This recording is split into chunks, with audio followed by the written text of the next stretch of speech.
প্রথমবারের মতো দেশে চালু হচ্ছে সমুদ্রপথে ফেরি চলাচল। দেশে প্রথমবারের মতো সমুদ্রপথে চট্টগ্রাম সন্দ্বীপ ফেরি চলাচল শুরু হয়েছে। সোমবার সকালে সীতাকুণ্ডের বাঁশবাড়িয়া ঘাটে নৌপরিবহন মন্ত্রণালয় এবং শ্রম ও কর্মসংস্থান মন্ত্রণালয়ের উপদেষ্টা ব্রিগেডিয়ার জেনারেল ড.এম সাখাওয়াত হোসেন ফেরি সার্ভিস উদ্বোধন করেন।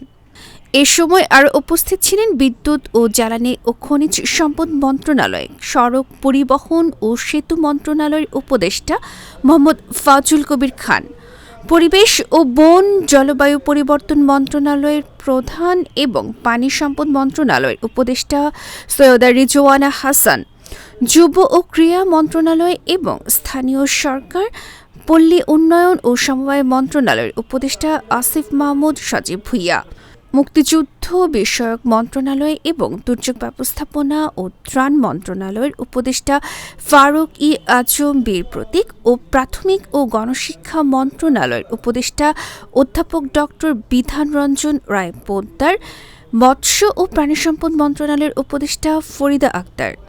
ডেস্ক রিপোর্ট, গণমানুষের আওয়াজ।